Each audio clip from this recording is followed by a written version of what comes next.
افسانہ گڈریا کا تجزیہ۔ مصنف اشفاق احمد کا افسانہ گڈریا ایک لاجواب کہانی ہے۔ کہانی کا آغاز سوئے ہوئے لڑکے کو اٹھا کر اس سے فارسی میں جملہ بنانے کے حوالے سے ہوتا ہے، جس پر لڑکا اپنی بے بسی پر روتا ہے، اور یہیں داؤ جی عرف ماسٹر جی منشی چند رام کی شخصیت سے تعارف ہوتا ہے۔ ایک ایسے فرد سے تعارف ہوتا ہے جو ایک شفیق والد، مسکین شوہر، محنتی استاد، شریف انسان اور علم دوست شخص ہے۔ اس کے بعد ایک اچھے بچے کا اپنے ارد گرد سے تعارف ملتا ہے، گلی محلے کا پتہ چلتا ہے۔ رانو کے بارے میں معلوم ہوتا ہے جو ایک گوالا ہے۔ وہ داؤ جی کے محلے میں ہی رہتا ہے اور ان کو زچ کر کے خوشی محسوس کرتا ہے، ایک ایسا مسلمان جو ہر وہ کام کرتا ہے جو اسلام میں جائز یا حلال نہیں ہے۔ بڑے بھائی آفتاب سے داؤ جی کا تعارف تو نہیں ملتا، البتہ جھڑکیاں ضرور مل جاتی ہیں۔ پھر جب مصنف 5ویں میں جاتا ہے تو وہاں اس کی دوستی داؤ جی کے بیٹے امی چند سے ہو جاتی ہے۔ اس میں داؤ جی کے گھر کے دیگر افراد بیبے اور بی بی سے بھی گاہے بگاہے واقفیت حاصل ہوتی ہے۔ افسانہ دلچسپ موڑ جب لیتا ہے جب وہ غیر نصابی مطالعے کی وجہ سے فیل ہو جاتا ہے، جس پر مصنف کے والد محترم ڈاکٹر صاحب اس کو ماسٹر صاحب کے سپرد کر دیتے ہیں۔ اس طرح مصنف بوریا بستر سمیت ماسٹر صاحب کے گھر منتقل کر دیے جاتے ہیں۔ اس وقت کے تعلیمی نصاب میں فارسی، انگریزی اور عربی موجود تھی، جن کی تیاری داؤ جی کرواتے ہیں۔ مصنف ساتھ ہی حساب میں بھی کافی کمزور ہوتے ہیں۔ ماسٹر جی دھن کے پکے اور مصنف کی نصاب میں دلچسپی کافی کم ہوتی ہے۔ اس میں کہیں کہیں داؤ جی اپنے بارے میں بھی کچھ نہ کچھ بتاتے رہتے ہیں۔ اس ذکر میں وہ اپنے اساتذہ کا ذکر نہایت عزت و احترام سے کرتے ہیں کہ انہیں ان کے اساتذہ نے گڈریا سے منشی کے مقام پر پہنچا دیا، اور اس پر فخر و غرور کے بجائے عاجزانہ رویہ اختیار کرتے ہیں۔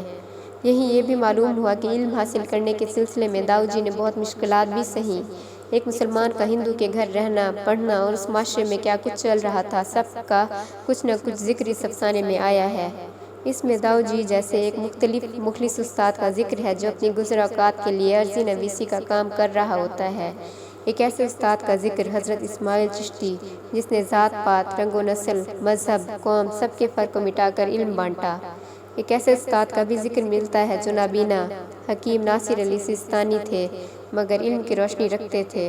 اس افسانے میں احساس کے تعلق کو اس قدر مضبوط دیکھا گیا ہے کہ باوجود اس کہانی کار داؤ جی کی بہت سی باتوں سے اختلاف رکھتے تھے مگر کہا کبھی نہیں۔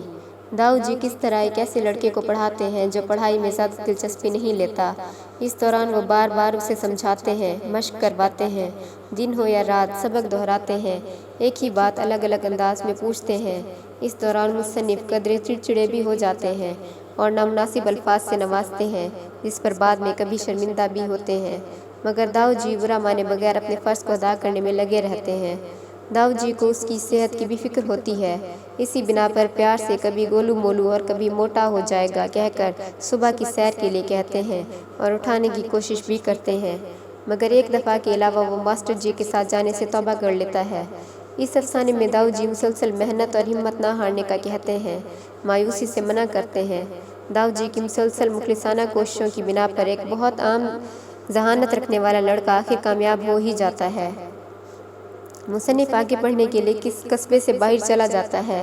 امتحانات کے بعد جب کبھی واپس اپنے قصبے میں آتے ہیں تو داؤ جی کے چنگل سے بچنے کی کوشش کرتے ہیں اور بیبے سے زیادہ باتیں کرتے ہیں بنسبت داؤ جی کے کہ کہیں مبادہ وہ پڑھانا نہ شروع کر دیں۔ اسی دوران قیام پاکستان کے حوالے سے خبریں ملتی ہیں، گھر والے واپس بلاتے ہیں اور آخر میں مصنف رانو کے ہاتھوں اپنے استاد کی بے وقوفی ہوتے دیکھتا ہے مگر کچھ کر نہیں پاتا اور مجمع سے خوف زدہ ہو جاتا ہے۔ ایک ایسی تحریر جس میں کہیں بے اختیار ہنسی آتی ہے، کہیں الفاظ جملوں کے حوالے سے سیکھنے کو ملتا ہے اور کہیں آنسو بھی دکھائی دیتے ہیں، مگر قیام پاکستان کے بعد جو انجام ایک ہندو استاد کا ہوا وہ قطعاً اس کے لائق نہیں تھا۔ قیام پاکستان کے بعد رانو جیسے کردار منشی جی جیسے لوگوں پر حاوی ہو گئے اور اب تک ہیں۔